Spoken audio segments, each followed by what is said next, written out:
اتنی حسین انداز میں، اتنی سونی صورت، فرمایا انا اعطیناک الکوثر، محبوب ہم نے آپ کو خیر کثیر عطا فرما دی ہے۔ یہ کوثر سے کیا مراد ہے؟ ایک تو کوثر سے مراد ہے وہ جام کوثر، وہ جنت کی نہر جس کی تیاری کستوری سے کی گئی، سونے جواہرات سے جس کو سجایا سنوارا گیا، جس کے پاس پیالے اس طرح پڑے ہوں گے، اتنے پیالے ہوں گے جس طرح آسمان پہ تارے چمکتے ہیں، اور پیاسی امت جائے گی تو حضور جام بھر بھر کے انہیں پلائیں گے۔ ایک تو کوثر سے مراد وہ حوض کوثر، جام کوثر، اور ایک کوثر سے مراد دین اسلام۔ مفسرین فرماتے ہیں کوثر سے مراد قرآن پاک، کوثر سے مراد اس امت کو دیے گئے وہ احکام کہ جو کرنے میں آسان ہے اور اجر ان کا زیادہ ہے۔ کوثر سے مراد نبی پاک کے معجزات، اسی کوثر سے مراد رب فرماتے حبیب انا اعطیناک الکوثر، جس طرح کی اولاد آپ کو دی ہے کسی کو نہیں دی۔ آپ کی بیٹیاں، آپ کے نواسے، آپ کے شہزادے، انا اعطیناک الکوثر۔ کیا شان ہے سیدہ زینب کی، کیا شان ہے حضرت رقیہ کی، کیا شان ہے ام کلثوم کی، سیدہ طیبہ طاہرہ ام کلثوم کی، کیا شان ہے سیدہ فاطمہ الزہرا کی، کیا مقام ہے مولا علی شیر خدا، کیا رتبہ ہے امام حسن کا، کیا مقام دیا ہے اللہ نے امام علی مقام امام حسین کو۔ ایک کوثر سے مراد حضور کی اولاد۔ مفسرین فرماتے ہیں کوثر سے مراد رب فرماتا ہے محبوب جس طرح کے صحابہ آپ کو دیے ہیں نا، دنیا ڈھونڈے گی بھی تو صدیق اکبر جیسا نہیں ملے گا، زمانہ تلاش بھی کرے تو فاروق اعظم جیسا پا نہ سکے، حضرت عثمان غنی کی مثال دوبارہ نہ ملے گی، اور قیامت تک میدان بھی سجیں گے، جنگیں بھی ہوں گی، لیکن چرچے اور تذکرے مولا علی شیر خدا کی تلوار کے کیے جائے گا۔ حضرت عبداللہ ابن عباس فرماتے ہیں کوثر کا معنی ہے حبیب آپ کو خیر کثیر عطا کر دی، اور کریں گے نہیں کر دی، کریں گے نہیں کر دی، دے دی محبوب خیر کثیر، آپ کو خیر کثیر دے دی۔ اب آپ پتہ کیا کریں؟ فصلی لربک، آپ اپنے رب کے لیے نماز پڑھیں۔ اس کا شکرانہ یہ ہے کہ آپ نماز پڑھیں، ونحر اور قربانی کریں، اللہ نے خیر کثیر دے دی، اب شکرانے میں نماز پڑھیں اور قربانی کریں۔ ان شانیک ھو الابتر، آپ کا دشمن جڑ کٹا ہے۔ ابتر عربی میں اس جانور کو بھی کہتے ہیں جس کی دم کٹی ہوئی ہو، آپ کا دشمن دم کٹا ہے۔ ابو جہل کی اولاد مری تو نہیں تھی ساری، بلکہ ابو جہل کی اولاد میں تو حضرت اکرمہ رضی اللہ تعالیٰ عنہ اس کے بیٹے تھے، انہوں نے تو کلمہ پڑھ لیا تھا، حضور کے غلام ہو گئے تھے، پر کبھی کسی نے کہا ہے میں ابو جہل کی اولاد ہوں۔ یزید کی کوئی ساری اولاد مر تو نہیں گئی تھی، کبھی کسی نے کہا ہے میں اس کی اولاد میں سے ہوں۔ دشمنوں کی جڑ کٹتی ہے، دشمنوں کی۔ انہوں نے تو کہا تھا کہ ان کی اولاد کوئی نہیں، ان کا ذکر کیسے ہوگا؟ دنیا کے کسی کونے میں بھی چلے جاؤ، ہر جگہ تمہیں سید ملیں گے، سادات ملیں گے۔ اور جہاں تک ذکر کی بات ہے وَرَفَعْنَا لَكَ ذِكْرَكَ، اللہ فرماتے ہیں حبیب ہم نے آپ کی خاطر آپ کے ذکر کو بلندیاں عطا فرما دی، ہر گھر گلی، ہر نگر، ہر کونے رسول پاک کا تذکرہ ہو رہا ہے۔ کرنا کیا ہے؟ فَصَلِّ لِرَبِّكَ وَانْحَرْ، آپ نماز پڑھیں اور قربانی کریں۔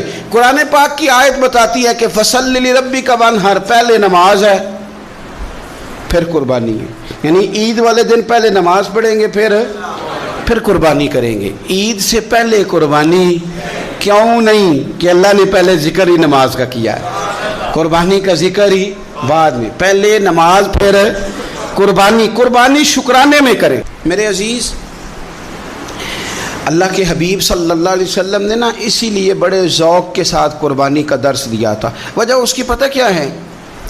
اسلام کہتا ہے کہ امیر بندے اکیلے اکیلے خوشی نہ مناؤ، بلکہ غریبوں کو شامل کرو خوشیوں میں۔ چھوٹی عید کا موقع آیا تو فطرانہ رکھ دیا ساتھ، کرو نا خوشی تو کھلاؤ غریبوں کو بھی، دو ان کو بھی۔ ہمارے ہاں تو فطرانہ نہیں، زکوٰۃ بھی اکثر لوگ رمضان میں ہی دیتے ہیں، اس کو بھی ساتھ شامل کر لیا گیا۔ آپ کے ہاں گھر میں بیٹا پیدا ہوا تو کہا عقیقہ کر لو، رشتہ داروں کو کھلاؤ، دوستوں کو کھلاؤ، غریبوں کو کھلاؤ۔ اگر آپ نے نکاح کیا تو کہا ولیمہ ضرور کرنا، خوشیوں میں دوسروں کو شریک کرو۔ حضور صلی اللہ تعالی علیہ وسلم نے فرمایا ولیمہ ضرور کرنا، چاہے بکری کا بچہ ہی ذبح کر لو، ولیمہ ضرور کرو، دوستوں کو لوگوں کو شامل کرو۔ بڑی عید آ گئی تو فرمایا عید بھی پڑھو اور قربانی بھی کرو، لوگوں کو اپنی خوشیوں میں شامل کرو، رشتہ داروں کو بھی دو، دوستوں کو بھی دو، اپنوں کو بھی دو اور غرباء کو بھی شامل کرو۔ ہم نے پتہ کیا کیا ہے، آہستہ آہستہ کر کے جیسے جیسے دولت زیادہ آئی لوگوں کے پاس، ان کے خرچے بڑھ گئے، ہمارے اخراجات زیادہ ہو گئے، پھر ہم بند ہو کے رہ گئے اپنے آپ میں۔ غریب بھی اپنی غریبی میں بند ہے، اسے بھی اگر کوئی چیز میسر آتی ہے تو وہ اکیلا قبضہ کرنا چاہتا ہے، معذرت کے ساتھ، ناراض نہیں ہونا، وہ بھی اپنی جگہ بند ہے، بانٹ کے نہیں دیتا۔ اگر غریب بھی تھوڑا تھوڑا بانٹے، دائیں بائیں دیکھے، عید کی نماز پڑھنے جب نکلو نا، پلٹ کے ذرا لوگوں کے کپڑے ایک دفعہ دیکھ ہی لینا۔ جب عید والے دن صبح آپ نکلا کریں تو ذرا دیکھ ہی لیا کریں کس کس کا رنگ کیا ہے، آپ تھوڑا غور ہی کر لیا کریں۔ لیکن ہم نا اپنی ذاتوں میں اتنے مست اور محو ہو جاتے ہیں، خدا مجھے ایسی خدائی نہ دے کہ اپنے سوا کچھ دکھائی نہ دے۔ تھوڑا سا نیچے اتریں، تھوڑا سا لوگوں کا خیال کریں، تھوڑا سا آپ دیکھیں اسی وطن کے اندر کچھ لوگ ایسے ہیں جن کی غریبی انہیں پریشان کرتی ہے اور ان کی خودداری انہیں آمادہ کرتی ہے، وہ کشکول طلب بھی نہیں پھیلاتے۔ آپ خود سے تلاش کریں، آپ خود سے ڈھونڈیں، آپ مدد کا ذہن بنائیں، آپ دینے کا ارادہ کریں۔ دیکھیں میرا رب بڑا ہی کریم ہے، اور میرے نبی پاک علیہ الصلوۃ والسلام نے فرمایا یہ جو سخاوت ہے نا، اس کی جڑیں جنت میں ہیں۔ اس نے سخاوت تھام لی، گویا اس نے تھام لیا وہ درخت جس کی جڑیں جنت میں، اور یہ جو کنجوسی اور بخیلی ہے نا، بخیلی، اس کی جڑیں جہنم میں۔ اس نے اس کو تھام لیا، اس نے دوزخ کو تھام لیا۔ میرے رسول پاک صلی اللہ تعالی علیہ وسلم نا کھانا کھلانے میں بڑے راضی ہوتے تھے اور حضور ترغیب دیتے تھے کھانا کھلانے کی۔ اگر یہ فکر جو حضور نے بیان کی، یہ فکر ہمارے مزاج کا حصہ بنے تو دیکھیں کس طرح بات آگے بڑھتی ہے۔ اصحاب صفہ بیٹھے، انہوں نے کھانا کھانا ہے، تو نبی پاک صلی اللہ تعالی علیہ وسلم فرمانے لگے جس کے پاس 2 لوگوں کا کھانا ہے نا وہ 3 کو ساتھ لے جائے، اور جس کے پاس 3 کا کھانا ہے وہ 4 کو ساتھ لے جائے، جس کے پاس 4 کا کھانا ہے وہ 6 کو ساتھ لے جائے۔ فرمایا 2 کا کھانا ہے تو 3 کو وہ پورا آئے گا۔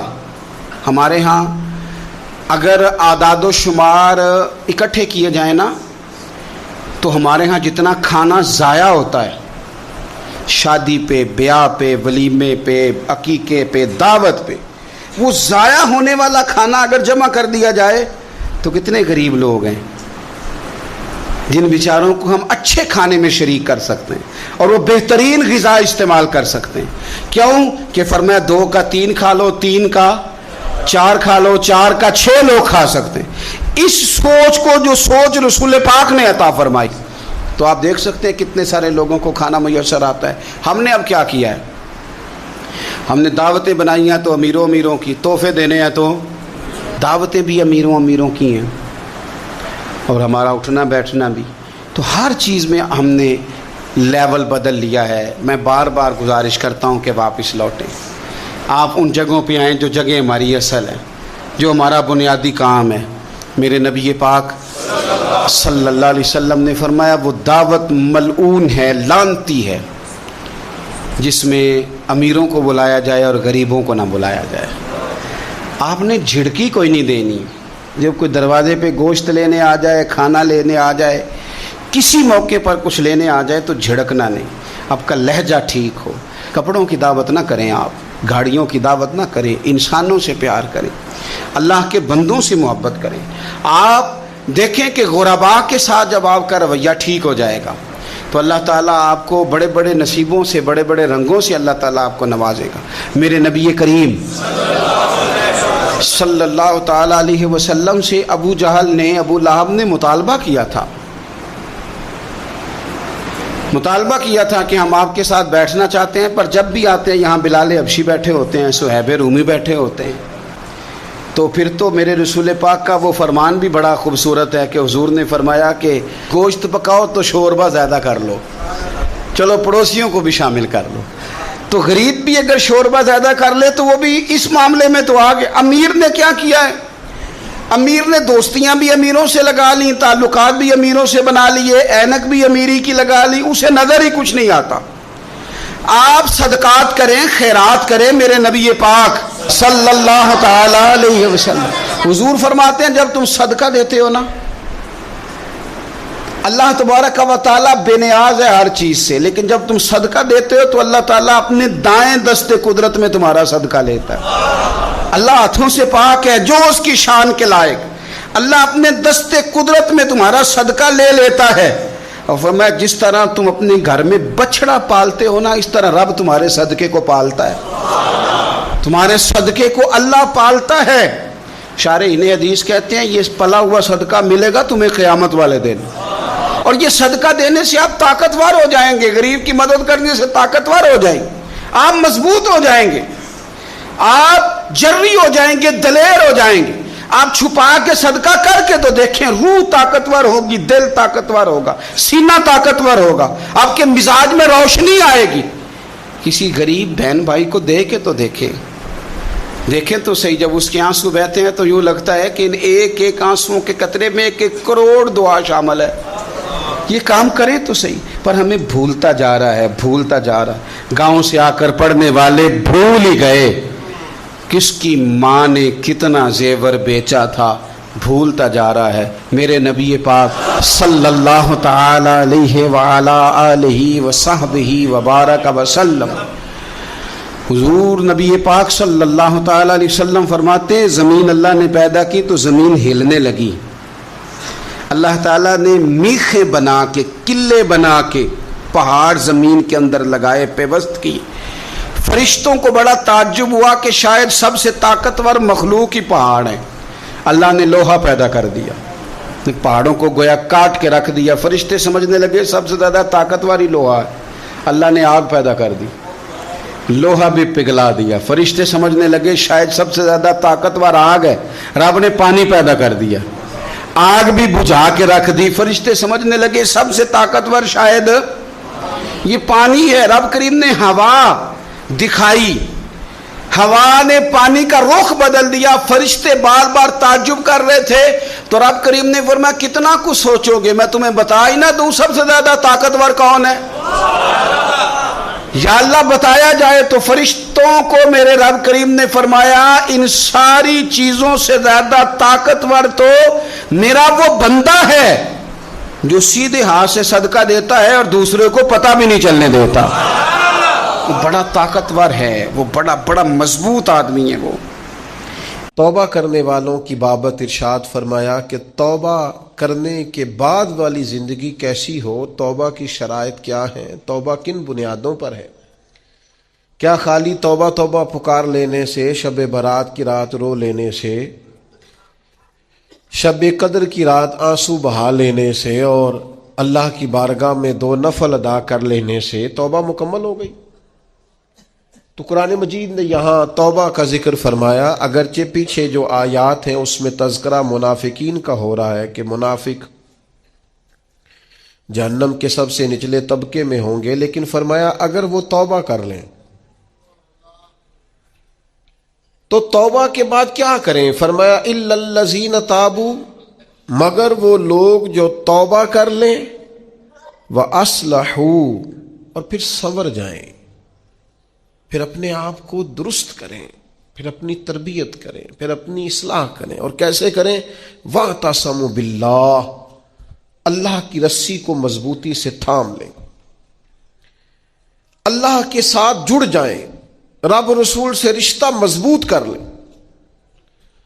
اور اس مضبوطی کا رنگ کیا ہوگا؟ فرمایا وَأَخْلَصُوا دِينَهُمْ لِلَّهِ، اپنا دین خالص اللہ کے لیے کر لیں، اس میں لوگوں کو دکھانے کا، اس میں دنیا داروں کو راضی کرنے کا، اس میں تصنع کا، بناوٹ کا کوئی شائبہ نہ ہو۔ وَأَخْلَصُوا، خالص کر لیں اپنا دین، کس کے لیے؟ للہ،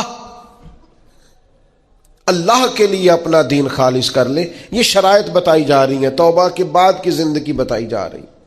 ایک توبہ کریں، پھر اپنی اصلاح کریں، اپنی تربیت کریں، اپنے اندر سے کمزوریاں دور کریں. واعتصموا باللہ، اللہ کی رسی کو مضبوطی سے تھام لیں. اور پھر ارشاد فرمایا کہ وَأَخْلَصُوا دِينَهُمْ لِلَّهِ، اپنا دین خالص کریں اللہ کے لیے. جو بھی کام کریں، تھوڑا کریں، زیادہ کریں، کم کریں، کثیر کریں، محض رضا الہی کے لیے کریں. اس میں یہ دنیا داری کا شائبہ نہ ہو. میں کیسے آپ کو عرض کروں کہ بہت سارے دینی کام بھی لوگ دنیا داری کے لیے کرتے، بہت ساری محفلیں، مجالس بھی اپنا نام اونچا کرنے کے لیے ہوتی. بہت سارے کاموں سے مقصود یہ ہوتا ہے کہ چلو اس طرح نہیں تو اس طرح ہی میرا قد اونچا ہو جائے گا. اخلصوا دینہم للہ، خالص ہو جاؤ، خالص ہو جاؤ. نبی کریم صلی اللہ تعالی علیہ وسلم نے فرمایا تو مخلص ہو جا، تیرا تھوڑا عمل ہی تجھے کفایت کر جائے گا، تھوڑا عمل ہی زیادہ ہو جائے گا، اللہ تعالیٰ فضل کر دے گا. پر شرط یہ ہے کہ تو مخلص ہو، خالص ہو جا.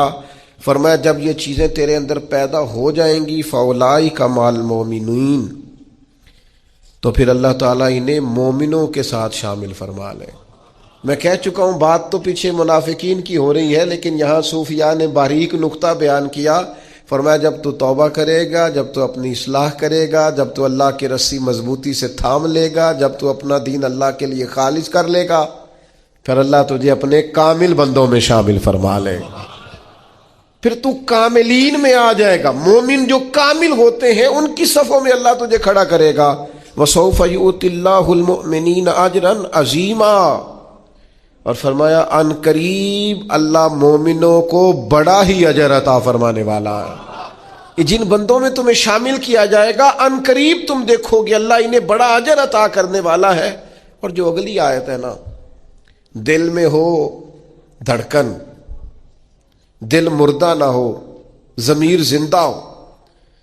تو یہ جو اگلی آیت ہے نا قرآن مجید کی، سورہ نساء کی اور 5ویں پارے کی آخری آیت، یہ عجیب اللہ کے انداز کریمانہ کا پتہ دیتی ہے.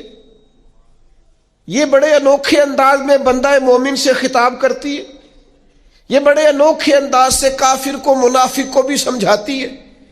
یہ کس طرح کھول کر ایک نیا رنگ قرآن مجید اپنے پڑھنے، سننے، سمجھنے والوں کے دلوں میں پیدا کرتا ہے. اللہ کریم نے ارشاد فرمایا ما یفعل اللہ بعذابکم، فرمایا اللہ تمہیں عذاب دے کے کیا کرے گا. اللہ تمہیں عذاب دے کے او ہو قربان جائے. مالک چاہتا نہیں کہ اللہ تمہیں عذاب دے کے کیا کرے گا. ان شکرتم و آمنتم، اگر تم شکر ادا کرو اور ایمان لے آؤ، اگر تم شکر گزار بندے بن جاؤ، مومن بندے بن جاؤ، تو اللہ تمہیں عذاب دے کے کیا کرے گا. رب تمہیں عذاب دینا چاہتا نہیں ہے، وہ کرم کرنا چاہتا ہے، وہ عطائیں کرنا چاہتا ہے. دو ہی مطالبے ہیں، ایک یہ کہ اس کے شکر گزار بنو، اور ایک یہ کہ مومن کامل بنو. کامل ایمان ہو اور مزاج شکر والا ہو تو رب کہتا ہے او اللہ تمہیں عذاب دے کے کیا کرے گا. اس کی رضا نہیں ہے کہ تم چھلانگے لگاتے ہو، عذاب کی طرف بڑھتے ہو. پوچھ لے ویسے دائیں بائیں کسی سے، پوچھ لے ویسے اپنے آپ سے کہ دل شاکر ہے، اللہ کی رضا پہ راضی ہے. جہاں مالک نے رکھا ہوا ہے وہاں لوگ خوش ہیں. ہمارے مزاجوں سے تو حل میں مزید کی طلب ہی نہیں جاتی. یہ کوئی نہیں، وہ کوئی نہیں، یہاں پریشانی، وہاں دکھ، یہاں آزمائش، ہر وقت کے شکوے، ہر وقت کی پریشانیاں، ہر وقت کی آزمائشیں ہم نے اوڑھ رکھی ہیں. فرمایا اللہ تمہیں عذاب دے کے کیا کرے گا اگر تم شکر کرو، اگر تم ایمان لاؤ. اور مزے کی بات دیکھو، شکر اتنی بڑی نعمت ہے کہ ایمان کا ذکر بظاہر بعد میں کیا، شکر کا پہلے کیا ہے. اور یہاں علماء نے لکھا ہے کامل مومن بھی وہی ہوتا ہے جو رب کا شکر گزار ہوتا ہے، جس کے مزاج میں شکر کوئی نہیں نا، اس کو ایمان کی وہ خاص لذت بھی نصیب نہیں ہوتی. اور آگے پتہ کیا ارشاد فرما، وہ تمہیں عذاب دے کے کیا کرے گا اگر تم شکر کرو اور ایمان لے آؤ. وَقَانَ اللَّهُ شَاكِرًا عَلِيمًا، اللہ تو قدر کرنے والا ہے، اوئے ہوئے، اللہ تو قدردان ہے، اللہ تعالیٰ تو صلہ دینے والا ہے، اور علیمہ وہ جاننے والا ہے تمہارے دلوں میں کیا ہے۔ تم اگر شکر کر لو، تم اگر ایمان لے آؤ تو اللہ تمہیں عذاب دے کے، ہمارا پتہ مزاج کیا ہے، ہماری طبیعت سے ناشکری نہیں جاتی، ہمارے مزاجوں میں ایک بات پیدا ہو گئی ہے کہ میں دکھی ہوں، فلانا مجھ سے بڑا اچھا ہے، اس نے ہمیں مضطرب کر دیا ہے، بے چین کر دیا ہے۔ دکھ ہے کیا؟ دکھ ہے کیا؟ درویش کہتے ہیں دکھ یہی ہے، تیری مرضی اور ہے، رب کی مرضی اور ہے۔ جب تیری اور رب کی مرضی ایک ہو جائے پھر دکھ ہوتا ہی کوئی نہیں، پھر سکھ ہی سکھ ہے۔ جہاں رب رکھے تو شکر گزار ہو جا تو سکھی ہے۔ دکھ یہ ہے کہ تو کہتا ہے جو اللہ نے کیا ہے شاید معاذ اللہ وہ ٹھیک یہ ہونا چاہیے تھا۔ تو یاد رکھنے کی بات ہے، سمجھ لیں اس کو، توبہ کے بعد جو اپنی زندگی ہے اس کو کس طرح گزارنا ہے اسے سمجھیں۔ آ گئی شب برات، ساری رات روئیں گے مسلمان، پھر کیا بدل جائیں گے؟ پھر سویرے جھوٹ ختم ہوگا معاشرے سے، لاکھوں جو اکٹھے ہو کے ایک جگہ پہ توبہ کریں گے تو کیا پھر ملاوٹیں ختم ہو جائیں گی، رشوتیں ختم ہو جائیں گی، بددیانتیاں ختم ہو جائیں گی، ماں باپ کی نافرمانیاں ختم ہو جائیں گی؟ کیا معنی ہے رونے کا؟ توبہ کا معنی کیا ہے؟ او بھائی مزاج کو سمجھیں، دین کی حقیقت کو سمجھیں۔ توبہ جب آپ کریں گے تو اس کے لیے ضروریات کیا ہے؟ سب سے پہلی بات تو یہ ہے کہ توبہ کرنے کے لیے ندامت کی ضرورت ہوتی ہے۔ نبی اکرم صلی اللہ تعالی علیہ وسلم نے ارشاد فرمایا، یہ احمد بن حنبل میں بھی حدیث ہے، مسند امام احمد بن حنبل میں، ابن ماجہ میں، دیگر کتب حدیث میں بھی محبوب نے فرمایا ندامت کا نام توبہ ہے، شرمندگی کا نام توبہ ہے، غلطی کر کے احساس ہو جانے کا نام، اور جن لوگوں میں احساس نہیں ان کی کوئی توبہ نہیں۔ مجھے یاد تو نہیں جی کبھی کسی کا دل دکھایا ہو، مجھے یاد تو نہیں کبھی کسی کا برا چاہا ہو، مجھے یاد تو نہیں کبھی کسی کا نقصان کیا ہو، پر میں اللہ کی بارگاہ میں توبہ کرتا ہوں۔ بھئی آپ پاک صاف اتنے ہیں تو توبہ کس بات کی؟ آپ میں جب ندامت ہی نہیں پیدا ہو رہی، آپ گناہ کو گناہ ہی تسلیم نہیں کر رہے، اپنی غلطی نہیں مان رہے۔ یہ غریب لوگ بیٹھے ہوتے ہیں تو ہمارے سٹیٹس کے لوگ بیٹھیں گے تو پھر ہم آئیں گے، ورنہ نہیں آئیں گے۔ رب رسول کا فیصلہ کیا آیا؟ فرمایا تم نے بیٹھنا ہے تو بیٹھو، نہیں بیٹھنا تو نہ بیٹھو۔ بلال یہی بیٹھے رہیں گے، صہیب یہی بیٹھے رہیں گے، عمار بن یاسر یہی بیٹھیں گے، سلمان فارسی یہی بیٹھیں گے، غرباء اسی مقام پہ رہیں گے، ان کو اٹھایا نہیں جائے۔ تو آپ یہ عید کا جو موقع ہے، چھوٹی ہو یا بڑی ہو، اس کے بعد جتنے مواقع ہیں اپنے غرباء کو نہ بھولیں۔ اور آپ کو پتہ ہے رشتہ دار سے صلہ رحمی کریں تو ڈبل ثواب ملتا ہے۔ اگر رشتہ دار غریب ہو تو ایک غریب کو دینے کا، ایک رشتہ نبھانے کا ڈبل اجر ملتا ہے۔ ہمارے اپنوں میں، بہن بھائیوں میں چونکہ چھوٹی چھوٹی باتوں سے ناراضگی ہو جاتی ہے، اور وہ چھوٹی چھوٹی باتیں پھر اختلاف کا سبب بن جاتی ہیں۔ ان چھوٹی باتوں سے ہم ایک عقیدے کا، نظریے کا کسی جگہ اختلاف ہو تو بات اور ہے، لیکن چھوٹے چھوٹے ویسے مسائل گھروں میں ہو جاتے ہیں تو ہم ان مسائل کی بنیاد پر اتنے دور ہو جاتے ہیں، اتنا وہ بد عقیدہ ہوا، نہ دین چھوڑ گیا، نہ کوئی اور مسئلہ ہوا، لیکن ہم نے اتنی دوریاں کر لیں کہ بہت سارے لوگ ہمارے دسترخوان سے کھا رہے ہیں، بہت سارے لوگ ہیں جو ہماری جیب سے پل رہے ہیں، پر ہمارے اپنے ہم سے دور ہو گئے، ان کو ہم قریب نہیں کرتے۔ تو بھائی جس سے بھی آپ کا لین دین بڑھے گا کہیں نہ کہیں تو کمزوری ہو ہی جائے گی۔ اپنوں کو اپنوں سے دور نہ کریں، انہیں دیں، انہیں نوازیں، ان کا خیال کریں۔ میرے نبی پاک صلی اللہ تعالی علیہ وسلم نے فرمایا جو چاہتا ہے رزق بھی زیادہ ہو، عمر بھی لمبی ہو، وہ اپنے رشتہ داروں سے اچھا سلوک کرے۔ عید کے موقع پہ جن لوگوں کی ہمیں بڑی ضرورت ہوتی ہے نا، ان میں ایک اہم کردار کسائی کا ہے۔ صرف کسائی کو نہیں جلدی ہوتی، ہمیں بھی جلدی ہوتی ہے کہ تو آ بھی جلدی اور اس کو بنا بھی جلدی۔ تو وہ کیا کر رہا ہوتا ہے، وہ ہمارا گوشت بھی بنا رہا ہوتا ہے اور ساتھ ساتھ فون بھی سن رہا ہوتا ہے، کہہ رہا ہوتا ہے 20 منٹ میں آیا، 40 منٹ میں آیا۔ ایک تو جھوٹ پہ جھوٹ معاذ اللہ تعالیٰ، اور دوسرا اس جلدی میں نقصان کیا ہے؟ اس جلدی میں نقصان جانور کا ہے، جلدی سے اس کی کھال اتار دیں گے۔ بہت ساری جگہوں پہ جانور ٹھنڈا ہی نہیں ہوتا ہے پوری طرح، اور فٹافٹ کرتے ہیں لوگ. یہ صرف کسائی کا مسئلہ نہیں ہے، ہمارا بھی مسئلہ ہے، ہمیں بھی جلدی ہے. میرے نبی پاک علیہ السلام فرماتے ہیں تمہارا رب تمہیں ہر معاملے میں احسان کرنے کا حکم دیتا ہے. فرمایا جانور کو اچھے طریقے سے ذبح کرو، اسے آرام پہنچاؤ، اس کو سلیقے کے ساتھ. ایک شخص نے بکری کے اوپر اپنا پیر رکھا ہوا تھا اور ساتھ ہی چھری تیز کر رہا ہے.